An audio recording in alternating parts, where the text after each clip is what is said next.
Jovens de classe média alta, moradores da zona sul do Rio de Janeiro. Quem são e como agiam os 5 suspeitos de participação em um estupro coletivo em Copacabana? Entre eles está um adolescente de 17 anos, apontado como responsável por atrair a vítima para o apartamento onde tudo teria acontecido. Assim que eles foram presos, novas vítimas decidiram procurar a polícia. Na grande reportagem de hoje, uma investigação exclusiva que inclui uma entrevista com o pai de um dos acusados. O que o ex-subsecretário de governo tem a dizer? E o relato carregado de emoção da mãe da adolescente responsável pela denúncia. Relatos de uma noite sem fim.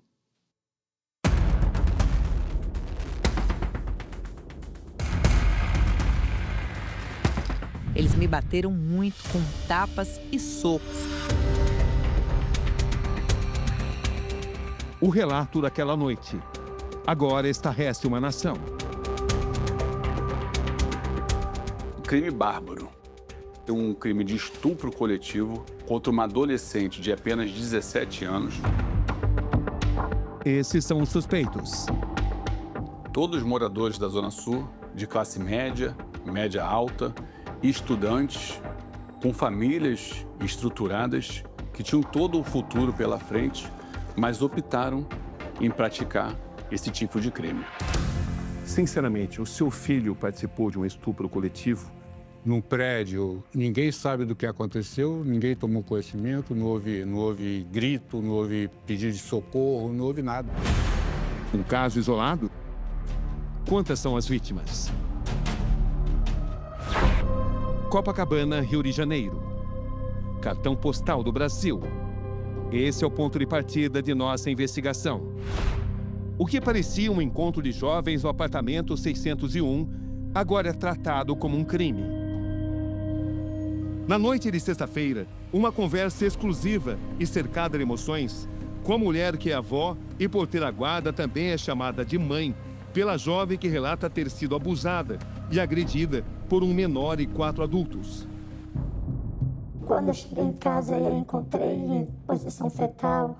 Aí eu sentei, foi onde ela conseguiu me falar. E eu falei, mas vamos à delegacia, filha. Só que antes eu gostaria de fazer uma pergunta. Você não precisa me responder se você não quiser. Eles te agrediram, te deixaram alguma marca?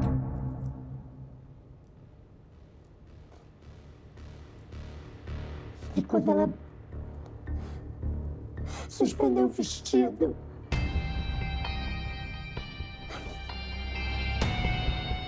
Também nesse fim de semana, um encontro com o pai de um dos acusados. Justamente o subsecretário de governo, que foi demitido depois que foram reveladas as acusações contra seu filho. Doutor José Carlos, como pai, o que significa para o senhor ter o seu filho nesta lista? E eu, minha esposa e a minha família não concordamos com esse acontecimento, com esse tipo de relação entre as pessoas, né? Relação sexual entre as pessoas. Se meu filho errou, ele tem que pagar. Desde que o caso foi revelado, as ações de seu filho, Vitor Simonin, de 18 anos, preso na última quarta-feira, caíram como uma bomba. Nesse exato momento, o condenado aqui, sem ter o direito constitucional de defesa, fui eu. A vítima é uma estudante de 17 anos que teria sido atraída para um encontro por outro jovem da mesma idade. Um colega de escola com quem já teve um relacionamento. o menor, ela conheceu em 2021, muito conhecido, popular, o pegador, mais bonito, mais charmoso.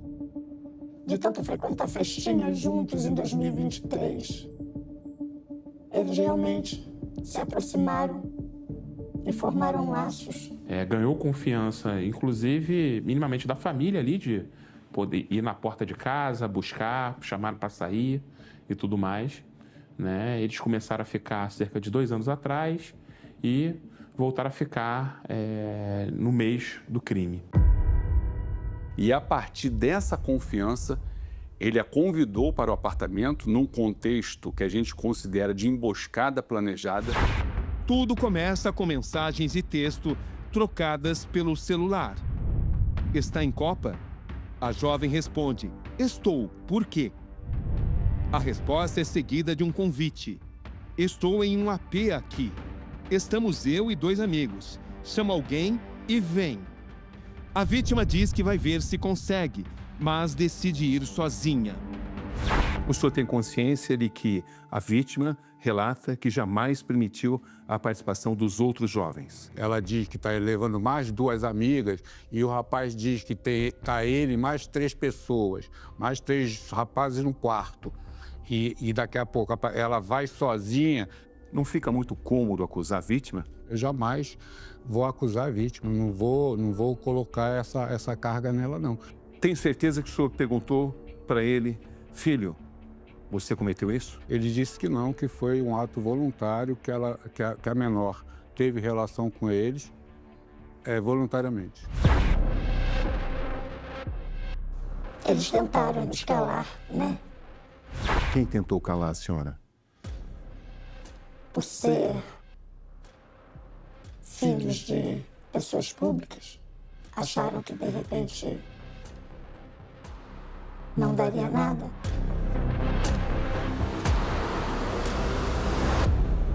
Esse é o local onde o crime teria acontecido. Apartamento 601 desse prédio em Copacabana. Uma propriedade de apenas 1 quarto e 4 cômodos que pertence à família do então subsecretário de governo do Rio de Janeiro, José Carlos Simonin. Tudo teria acontecido na noite de 31 de janeiro. Nas redes sociais existem pessoas que, inclusive, o acusam de manter um apartamento onde o seu filho faria festas de comportamento bastante discutível. O senhor tem consciência disso? Eu não tenho consciência, nem essas pessoas não me diz nada. O apartamento pertence à família do senhor? A minha esposa e meu filho. O senhor sabia do que acontecia ali? Se eu soubesse, eu teria impedido. Nem desconfiava? Nem desconfiava. Essas imagens registram a chegada dos suspeitos ao apartamento no 6º andar. São 7h24 da noite. 1 minuto depois, a vítima sobe com o 5º suspeito. Para a polícia, é ele quem atrai a vítima. Por isso, passou a ser considerado o mentor do crime. Sua identidade será preservada por se tratar de um menor. Subindo no elevador, ele ainda sugere que aconteceria uma coisa diferente no apartamento e ela é clara em afirmar que não faria nada com ninguém, somente com ele. E quando ela entra nesse imóvel, ela vai para o quarto para se relacionar com uma pessoa que ela já conhecia, já confiava, quando o quarto foi invadido não por 2 pessoas, mas por 4 pessoas adultas que passaram a cometer toda essa barbárie contra ela. O que o seu filho admite? Admite que ela foi lá para o apartamento junto com os outros 5 meninos e eles ficaram lá juntos, ficaram lá. Ele admite relações sexuais? Sim. Admite o estupro? Não. Admite as agressões? Não, de forma nenhuma. Ele disse que ele particularmente não agrediu ninguém. E como ele explica as lesões sérias no corpo da vítima? Ele não explica porque ele disse que não foi ele. Se alguém fez isso nela, não foi ele.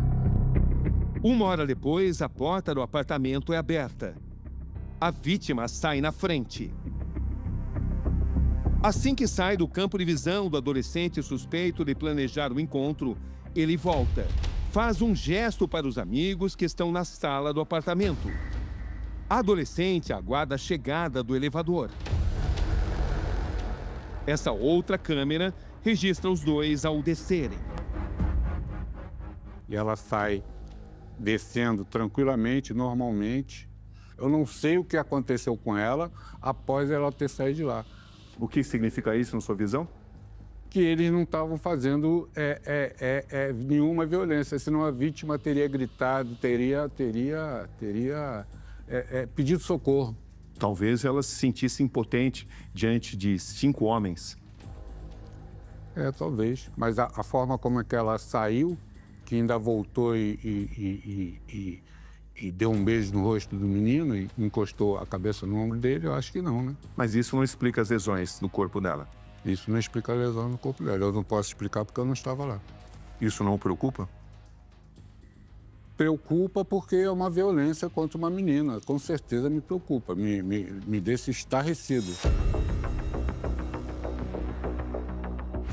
Ela chorava se tremendo toda, pedindo desculpas, se sentindo culpada, pedindo para que eu não tivesse vergonha dela. E eu falei que eu jamais teria vergonha dela. Que nada daquilo dizia sobre ela, que ela não tem.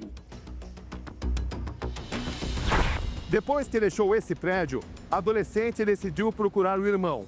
Em um áudio, ela relata o que passou durante 60 minutos com os 5 jovens. Fala em abuso e agressões. Às 8h42 da noite, os 5 suspeitos saem por esse portão e deixam o prédio. Ainda naquela noite, a adolescente e sua família decidem procurar a polícia para relatar o que aconteceu. Todos estão convencidos de que ela foi vítima de um crime. Chegamos na delegacia, os detalhes sórdidos daqueles nojentos. Absurdo. Tivemos acesso ao depoimento da vítima. Seu relato é cortante, por isso, vamos reproduzir apenas alguns trechos. Os 5 fecharam a porta do quarto e me impediram de sair. Todos eles continuaram a ter relações sexuais. Um deles chegou a me dar um chute no abdômen. O senhor concorda que essa é a descrição de um estupro? Eu não explico e nem justifico. Isso quem tem que explicar são os peritos, que têm que ser ouvidos pela justiça. Eles é que têm que explicar. O perito deixou claro pra gente que as lesões eram compatíveis com o relato dela. Ela tinha lesões nas partes íntimas, nas costas, na nádega, inclusive uma suspeita de fratura na costela. Sobre conjunção carnal, os exames ainda estão incompletos, mas há vestígios de conjunção carnal recente. O exame também conclui que existem sinais de violência real. Eu acho que nossos filhos têm que ser ensinados a amar como se ama, com chutes. Onde está o amor, onde está o respeito, onde está o carinho? Igual as redes sociais estão dizendo que a minha filha tem um fetiche de levar chutes. Como agia esse grupo? Agiam de forma organizada, de forma de ter alguém ali que funcionou como isca, né, para capturar uma vítima, levá-la para aquele local e que o crime fosse realizado. Sábado, 28 de fevereiro. A justiça manda prender os suspeitos. Um a um, eles se entregam. Com a divulgação das imagens dos suspeitos, uma nova vítima reconhece os jovens e decide a polícia. Na época, a adolescente tinha 14 anos e os 3 envolvidos também eram menores de idade. Um detalhe chama a atenção. 2 adolescentes são reconhecidos nos 2 episódios. Em um determinado momento, eles começaram a bater na porta.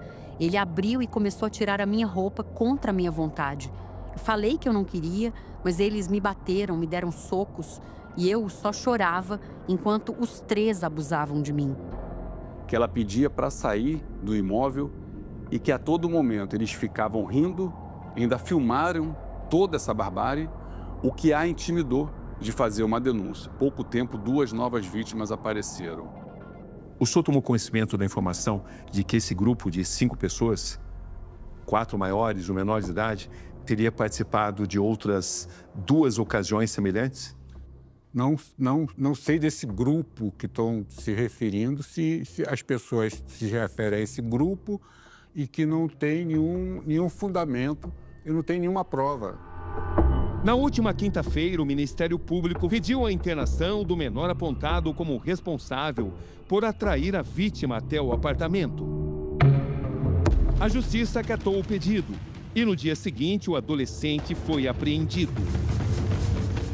Todos os suspeitos vão responder pelos crimes de estupro e cárcere privado.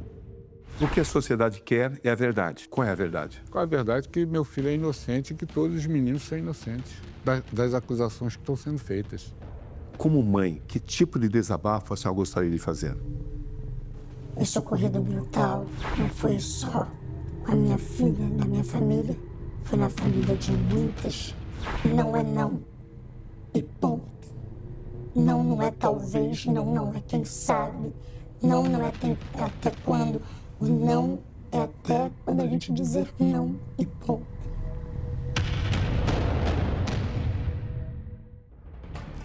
Nós procuramos as defesas dos demais acusados. Os advogados de João Gabriel informaram que ele é um atleta sem histórico de violência e que foi apresentado à opinião pública sem nunca ser ouvido. O advogado de Matheus Martins também afirma que seu cliente não teve a oportunidade de ser ouvido durante as investigações e que as provas juntadas aos autos estão incompletas. Por fim, diz que confia na justiça, onde todas as provas serão examinadas de forma integral e imparcial. A defesa de Bruno Felipe reitera que o jovem foi indiciado, denunciado e preso sem direito à defesa. O depoimento dele chegou a ser agendado para 10 de fevereiro, mas o inquérito policial foi relatado 5 dias antes. A nota diz ainda que Bruno é inocente. O representante do adolescente de 17 anos não foi localizado até a exibição de nossa reportagem. O delegado Ângelo Lages, que está à frente das investigações, informou que não existe a necessidade de ouvir os suspeitos quando comprovada a autoria e a materialidade dos fatos. Vale a pena a gente lembrar que no Brasil, a cada 6 minutos, uma mulher é vítima de estupro, segundo o Fórum Brasileiro de Segurança Pública.